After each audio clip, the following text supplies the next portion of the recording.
আমি খুব খুশি হব যদি আমি রয়্যাল এজেন্ট হতে পারি। ভুলভাল কথা বলবেন আর সেটা উত্তর দিলে বলবেন ব্যক্তিগত আক্রমণ, মানে তাহলে এইখানে আমি কেন কথা বলেন? আপনি আপনার কথাটা বলেন। আপনারা বলেন যে ভালো খেলোয়াড় আসলে খেলবো না। ওই যে ভাই আপনি ভালো খেলোয়াড়, ওইজন্য আমি খারাপ খেলোয়াড় ভয় খেলতে চাই। তাহলে শুনে মেসি ভাই, আপনি মেসি, আমি তো খেলাই জানি না, আমি খেলবো কেন আপনার সাথে? আমি সেটা আমি তো জানতাম না। বলতে দেন, শুনেন, আমি সেটা দর্শক হয়ে থাকতে দেখেন আমি কেমনে বলি। না না, আমি দর্শক হয়ে, আপনি তো ভালো বলেন, জানেন তো দর্শক হতে তাই। আপনি শুনেন, আপনি রাতে যদি ঘুম না হয় না বলে ভালো কথা বলবেন, ভালো কথা বলবেন। আপনি কেন কথা বলেন না? কথা বলতেছেন, আমি কথা বলেন না।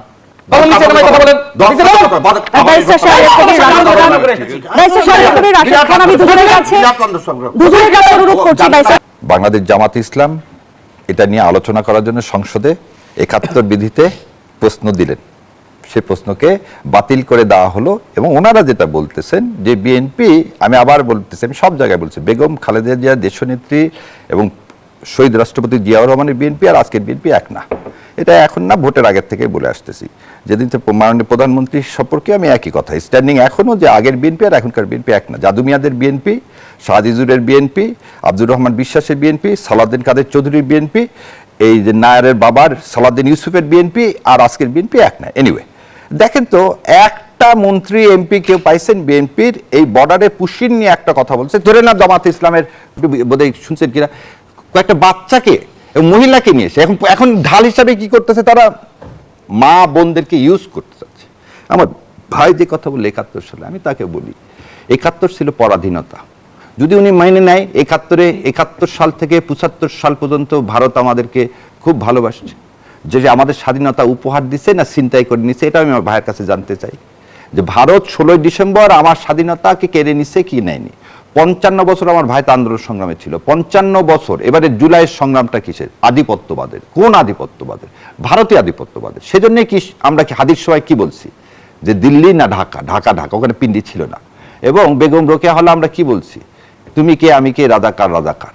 কার জন্যে? কারণ ভারত ৫৫ বছর বাংলাদেশকে করদ রাষ্ট্র করে নিতে চাইছে, এবং এই করদ রাষ্ট্রের বিরোধিতা যখনই করছে তখন কি করতে হয়েছে? মৃত্যুবরণ করতে। কাকে? শহীদ রাষ্ট্রপতি জিয়াউর রহমানকে। বেগম খালেদা জিয়াকে তিলে তিলে মৃত্যুবরণ করাইছে। আমার কথা হলো, যে তিলে তিলে মৃত্যুবরণ করালো যে দেশ, সেই দেশের বিরুদ্ধে আপনার স্ট্যান্ডিংটা কি? আপনি আমাকে বলেন তো, আপনি কি বলছেন বাংলাদেশে এখন পর্যন্ত অবৈধ ভারতীয় কোথায় ছিল? আজকে বোধহয় আপনি পেপারে দেখবেন, তিতাসে ১৮ বছর ধরে একজন ভারতীয় নাগরিক চাকরি করে গেছে, এই দেশ থেকে লক্ষ লক্ষ টাকা না কোটি কোটি টাকা পার করে নিয়ে গেছে। আজকে পেপারে দেখলাম। তো এই বিষয়ে বিএনপির স্টেপ কি? আমি চিৎকার করে যাচ্ছি যে এদেশে, আমাদের দেশের ছাত্ররা কাজ পায় না, তাহলে তাদেরকে আপনি কাজ দেন। ভারতীয়রা কেন? রাতের বেলায় কিন্তু ওই এম্বাসি থেকে ফোন আসছে, আজকে দেখেন শাহবাগে কিন্তু জামাত ইসলাম নামছে, এবং সেটা গতকাল রাতেই তিনি ফাঁস করেছে। তিনি অসুস্থ, তখন তাকে দেখতে গেছে। এটাকে যদি রাতের অন্ধকারে বলতে পারে ভাইয়ের ইন্টারপ্রিটেশন, এটা আমি তার মুখ বন্ধ করতে পারবো না। কিন্তু প্রথম একটা জিনিস সবসময় মনে রাখবে, ভারত কেন আমরা বলি ভারত আধিপত্যবাদের বিরুদ্ধে? ভারতের একটাই মাত্র টার্গেট, আমার ইসলামকে কেড়ে নেওয়া, এবং তার জায়গায় সাবস্টিটিউট করবে ধর্মনিরপেক্ষতা দিয়ে। সেই জায়গাতেই আমরা বলি যে কেন আমি প্রথমে শুরু করলাম যে বিএনপি চাইলেও কোনো দিন আওয়ামী লীগ বা ভারতের বন্ধু হতে পারবে না, এই একটা কারণে। কারণ এখানে দায়িত্বশীল আচরণ হিসাবে আপনি ত্রিবেদীর কথার প্রতিবাদ করলেন না কেন? আপনি বর্ডারে যে মানুষগুলো লাঠি নিয়ে সারা রাত পাহারা দিচ্ছে, এই যে পুশিনের বিরুদ্ধে আপনি কথা বলতেছেন না কেন? জনমত তৈরি করতেছেন না কেন? আপনি ভারতের বিরুদ্ধে যখনই কথা আসে তখনই চুপ করে থাকেন কেন? আগে আমার প্রতিবেশীর মতো আচরণ করলে তো ভালো প্রতিবেশী হবে। আমাকে বুঝতে হবে যে আমার প্রতিবেশী দুশ্মন। তাহলে আমাকে কি করতে হবে? যে আমার প্রতিবেশী যখন শত্রু রাষ্ট্র হয়ে যাবে, ধরেন ইসরায়েল পুরা মিডল ইস্টকে জাতা করে ফেলে দিচ্ছে, তাহলে কেন সবাই যে ইসরায়েলের কাছে নত স্বীকার করবে না? ইরানকে সবাই কি সাহায্য করছে? না। ইরাককে ইউজ করে ইউএসএ ইরানের সাথে কতদিন যুদ্ধ করাইছে? প্রশ্ন হচ্ছে যে আমার শত্রুটাকে সেটা আইডেন্টিফাই করতে। সো ভারত আমার নেইবার, তাকে ফেলে দেওয়া যাবে না, কিন্তু সে আমার শত্রু রাষ্ট্র। তাহলে শত্রু রাষ্ট্র হলে আমাকে কি করতে হবে?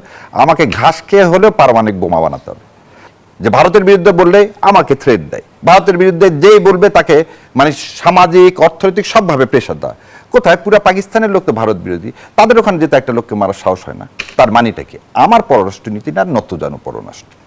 আপনাকে বেঁচে থাকতে হবে মাথা দাঁড় করে। যে ভাই যে কথা একটু আগে বলছিল, আমি পাকিস্তান এবং চায়নার সাথে আমি কি করব? প্রতিরক্ষা চুক্তি করব। আমার এখানে সমরাস্ত্র বাড়াতে হবে।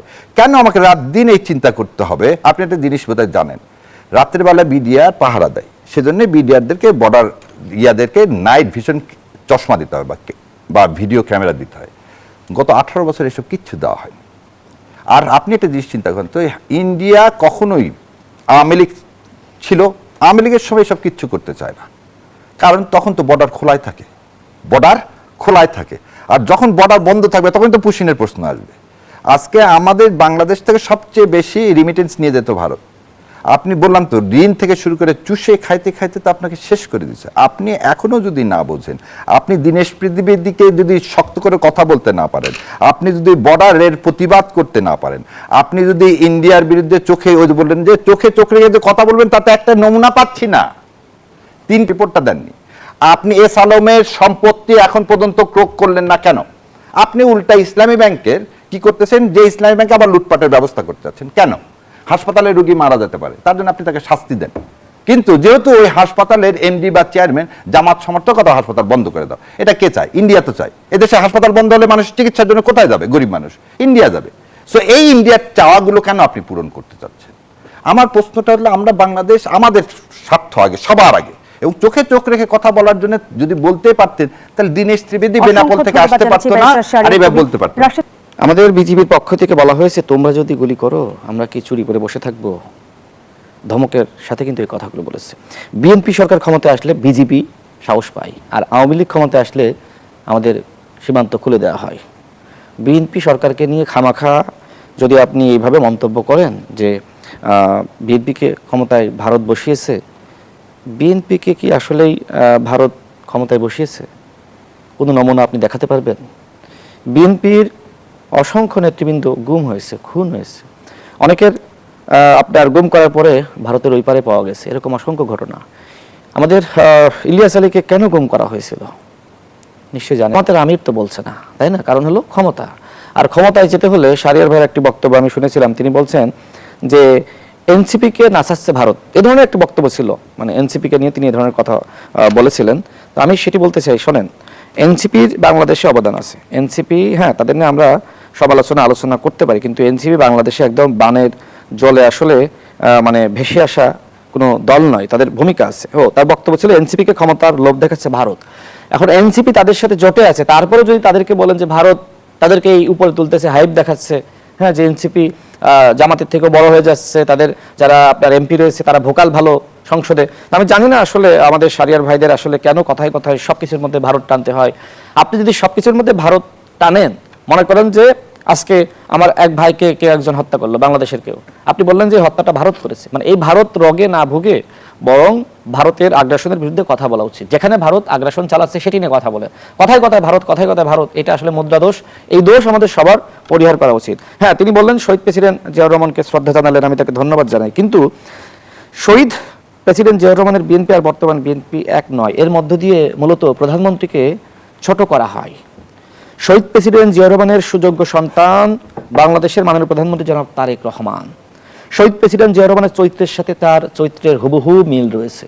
খাল খনন কর্মসূচি, ফ্যামিলি কার্ড, কৃষি কার্ড, কৃষকদের পাশে দাঁড়ানো, গণমানুষের রাজনীতি করা, এই যে জ্যামে চড়ে সাধারণ মানুষের সাথে প্রটোকল ছাড়া তিনি যাচ্ছেন।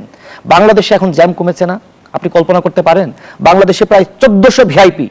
প্রধানমন্ত্রী যে সময় এই ভিআইপি প্রটোকল নেওয়া বন্ধ করেছে, তখন রাস্তার জ্যাম অটো বন্ধ হয়ে গেছে। সুতরাং তাকে প্রশংসা করতে হবে। অসংখ্য ধন্যবাদ জানাচ্ছি শেষ করি। রাশেদ খান, আপনার কাছে আবারও ফিরছি। ব্যারিস্টার শাহরিয়ার কবির, অভ্যন্তরীণ রাজনীতির একটা প্রসঙ্গে আপনার কাছে প্রশ্ন রাখতে চাই। যেমনটি জামায়াত আমির শফিকুর রহমান বলেছেন, সময় খুব সীমিত, সরকারকে বেশি দিন সুযোগ দেওয়া হবে না। বিএনপির উদ্দেশ্যে তিনি বলেন, সময় খুব সীমিত, সময় ফুরিয়ে আসছে, এই সময়ের মধ্যে পরিবর্তন না হলে পরিণতির জন্য প্রস্তুত হতে হবে। সরকার বয়স যদি আমরা বিবেচনা করি, সরকারের বয়স মাত্র 4 মাস, এই 4 মাসের সময়সীমার মধ্যে সরকারের প্রতি হুঁশিয়ারি কেন?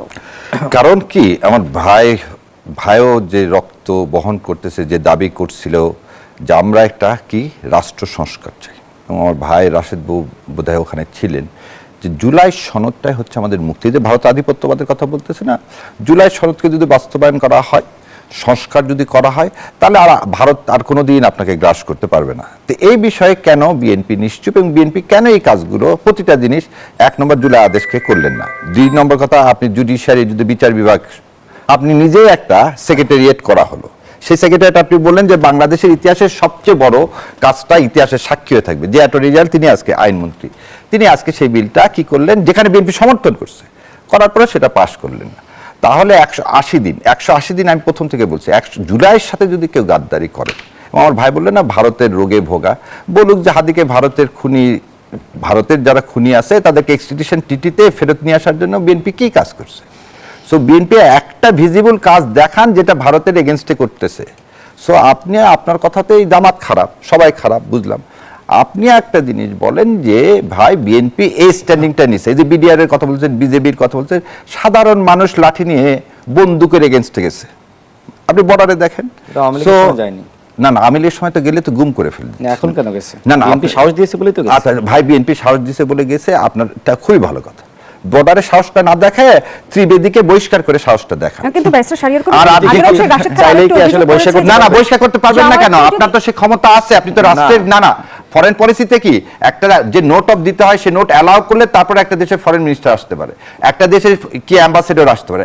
আপনি নোট দিচ্ছেন, সে বেনাপোল থেকে এসে একটা স্টেটমেন্ট করছে, আপনি তো পরের দিন বহিষ্কার করে বলতে পারেন আরেকজন। নিশ্চয়ই উত্তরটা আমি রাশেদ খানের কাছ থেকে দিব, কিন্তু ব্যারিস্টার শাহরিয়ার কবির ছোট করে জানতে চাই, আগের অংশে যেমনটি রাশেদ খান বলছিল যে জামায়াতকে যদি তাদের চাহিদা মতো আসন বিএনপি দিত তাহলে এত বিরোধিতা করতো না। জামায়াত কি তাহলে এই যে বিরোধিতার জন্য বিরোধিতা করছে, আসন ভাগাভাগি মূল কারণ? আচ্ছা, তার মানেটা কি? যদি এই কথা ভাই বলে থাকে দিত, আবার কথাটা বলেছে, ওই প্রথমে বললো না যে কার কথাটা ঠিক, আমিরের কথা ঠিক না, সম্মানিত আমিরের জামাতের কথা ঠিক না, শাহরিয়ার ভাইয়ের কথা ঠিক না, রেজওয়ানা আপার কথা ঠিক? না আপনার কথা বলতেছি না, আমি বলতেছি যে কথাটা ঠিক কার। সেক্রেটারি ভুল বলছে, আমিরের জামাত, সম্মানিত আমিরের জামাত ভুল বলছে, শাহরিয়ার কবির ভুল বলছে, রেজওয়ানা ভুল বললো যে তা কেন ক্ষমতায় দিতে দেওয়া হয়নি, কোন কিচেন ক্যাবিনেট হিসেবে, তার মানে কি? উনিও বলতে চাচ্ছেন যদি জামাতকে সিট দেওয়া হতো, তার মানে কি কেউ একজন তাহলে বিএনপিকে ক্ষমতায় বসাচ্ছে, সে কে একজনটা কি? নিশ্চয় চীন বা পাকিস্তান না, সেই একজনটা হচ্ছে ভারত। আচ্ছা রাশেদ খান, মানে যাই হোক, বাংলাদেশের জনগণ বিএনপিকে দায়িত্ব দিয়েছে এবং জামাতকে দায়িত্ব দেয়নি। কারণটা হলো যে এনসিপির যিনি আহ্বায়ক নাহিদ ইসলাম নিজেই বলেছিল যে বাংলাদেশের জনগণ জামাতের নেতৃত্বকে গ্রহণ করবে না। নাসিরউদ্দিন পাটোয়ারি এখন তো আল্লামা দেলোয়ার হোসেন সাইদিকে নিয়ে খুব সুন্দর মিষ্টি বক্তব্য দেয়। তিনি বলেছিলেন যে দেশের স্বাধীনতা, সার্বভৌমত্ব এবং মানচিত্রের জন্য হুমকি হলো জামাত। জামাতকে নিয়ে এমন কোনো মন্তব্য নাই যা করে নাই, সংস্কারের জন্য নাকি এই জোট। অথচ আমরা দেখলাম নাহিদ ইসলাম, তাদের অন্যান্য নেতারা, পাটোয়ারি সবাই বলল যে জামাত বাংলাদেশের সংস্কার চায় না, পিআরের নামে প্রতারণা করছে। তাহলে এখন কি এই 11 দলীয় জোট গঠন করে জামাত এবং এনসিপি জনগণের সাথে প্রতারণা করছে না? যাই হোক, তিনি আরো অনেকগুলো কথা বলেছিলেন যে আমাদের ঘাস খেয়ে হলেও না খেয়ে হলেও পারমাণবিক অস্ত্র, 2 মিনিটে 2 লাইনে শেষ করবেন। আচ্ছা, আমাদের ঘাস খেয়ে হলেও আমাদের আসলে না খেয়ে হলেও পারমাণবিক অস্ত্র বানানো উচিত। জামাত শুরু করুক, তারা তো বাংলাদেশের সব থেকে বড় ধনী দল, তারা পারমাণবিক অস্ত্র বানানো শুরু করুক, আমি তাদেরকে স্যালুট দেবো। যদি তারা না, আপনারা তো এই রাষ্ট্রের মধ্যে জামাত ইসলামের রাষ্ট্রের মধ্যে আরেকটা স্টেট ইতিমধ্যে গঠন করেছে। আপনি অন্য ব্যাংকিং, অন্য ব্যাংক বোঝাতে চাইছেন, এটা সময় লাগবে। শুনেন, আপনি অন্য ব্যাংক নিয়ে কোনো কথা বলছেন না, ধ্বংস হয়ে যাচ্ছে, শুধুমাত্র আপনি ইসলামের কথা বলতে। এটা শিবিরের পুনর্বাসন কারখানা, শিবির যারা করে তারাই শুধুমাত্র ইসলামকে চাকরি পায়, অন্য কেউ চাকরি পায় না। আপনি কেন শুধুমাত্র আপনি আদ্দিন হাসপাতাল নিয়ে বলছেন, অন্য হাসপাতাল নিয়ে বলছেন না? কারণ হাসপাতাল বন্ধ করেননি, জামাত এবং শিবিরের নেতাকর্মীরা ভালো কথা। আপনি ইবনে সিনানের কেন কথা বলেন? এখানে শিবির এবং জামাতের নেতৃবৃন্দরা চাকরি করে। শুনেন, জামাত এমন একটি দল, আপনি জামাতের কথা নাই, আপনারা শেষ করতে হবে, এই যে এক লাইনে শেষ করতে হবে। শুনেন, জামাত এমন একটি দল, মানে জামাত না করলে তিনি ভারত থেকে আসতে পারবেন না, তাকে প্রতিনিয়ত কোর্টে হাজিরা দিতে হবে। পরবর্তীতে 2018 সালের 26 অক্টোবর আপিল বিভাগ এবং আপিল বিভাগ 2023 সালের 28 ফেব্রুয়ারি তাকে অবৈধ অনুপ্রবেশন মামলা থেকে সম্পূর্ণ খালাস এবং দেশে ফেরার আদেশ দেন। আমি আবারও বলি, 2015 সালের 5 জুন তিনি জামিন পান। এরপরে 18 সালের 26 অক্টোবর এবং 18 সালের 26 অক্টোবর এবং আপিল বিভাগ 2023 সালের 28 ফেব্রুয়ারি তাকে অবৈধ অনুপ্রবেশের মামলা থেকে সম্পূর্ণ খালাস এবং দেশে ফেরার আদেশ দেন। এরপরে প্রথম আলো পত্রিকার রিপোর্ট দেখবেন যে তার একটি মন্তব্য এসেছিল জনাব সালাউদ্দিন আহমেদের। সেখানে বলা হচ্ছিল যে তার পাসপোর্ট দেওয়া হচ্ছে না, যদি বাংলাদেশে ফিরবেন তাকে বাংলাদেশ থেকে পাসপোর্ট ইস্যু করা হচ্ছে না, যে প্রক্রিয়ায় তিনি ফিরতে পারেন। তিনি ফিরতে পারেননি কেন? সেটি সেই প্রথম আলো পত্রিকার খবরে প্রকাশিত হয়েছিল। এখন কথা হলো, তিনি যে আসলে এই যে আপনার জামিন পেলেন, এরপরে তিনি আসলে খালাস পেলেন, তখন বাংলাদেশে ফিরতে না পারলে তিনি কি করবেন? তিনি শিলংয়ের একটি গেস্ট হাউসে একটা রুম ভাড়া নিয়ে সেখানে তিনি থাকতেন। প্রথমত 2টা রুম ভাড়া নিয়েছিলেন এবং তাকে যিনি সহযোগিতা করতেন তার নাম মনির। সেই মনির সাহেব একটা প্রাইভেট কোম্পানিতে চাকরি করতেন। সেই মনির সাহেবের সাথে আমার কথা হয়েছে, এই জন্য আমি বিষয়গুলো জানি। তিনি একটা রুমে থাকতেন, এরপরে ওই রুমটা একটা সময় তিনি ছেড়ে দিলেন। পরবর্তীতে একটা রুমে শুধুমাত্র জনাব সালাউদ্দিন আহমেদ ভাড়া থাকতেন এবং সেটা একটা আপনার মানে রিসোর্ট টাইপের। আমরা 5 স্টার হোটেলে ভাড়া থাকি না, এখন যদি 5 স্টার হোটেলের কোনো এই যে নিচে যে বসার জায়গাটা, তাই না, সেখানে যদি আমি ছবি তুলি বা আমার সাথে কেউ দেখা করতে আসে, কেউ যদি বলে যে এই 5 স্টারের মালিক রাশেদ খান এবং এইটাতে সে পুরোটা সে ভাড়া নিয়ে থাকছে, এটা কি বাস্তবসম্মত হবে? কিন্তু রাশেদ খান, ব্যারিস্টার শাহরিয়ার কবির কিন্তু আরো একটি প্রসঙ্গ বা প্রশ্ন রেখেছে। তিনি বলেছেন যে ভারত বিএনপিকে ক্ষমতায় বসিয়েছে, তাহলে আমাদের রাজনীতিতে ভারতের প্রভাব কি? আমার গলাটা আসলে তর্ক করতেছে, মানে হঠাৎ বসে গেল, যে কারণে কথা বলতে কষ্ট হচ্ছে। তো যে কথা বলছিলাম যে তিনি আসলে এই কারণে তিনি আসলে ভারতে থাকতে বাধ্য হয়েছেন। গণঅভ্যুত্থান পরবর্তী সময়ে তিনি সাথে সাথে কিন্তু বাংলাদেশে ফিরে এসেছেন। এবার তিনি আরো বললেন যে ভারত বিএনপিকে ক্ষমতায় বসিয়েছে, তার কাছে কোনো প্রমাণ আছে? তিনি একজন ব্যারিস্টার মানুষ, শুধুমাত্র অনুমানের ভিত্তিতে এবং তাদের দলের রাজনৈতিক বয়ান প্রতিষ্ঠা করার জন্য এইভাবে অসত্য তথ্য জাতির সামনে উত্থাপন করে তিনি মানুষকে বিভ্রান্ত করতে পারেন না।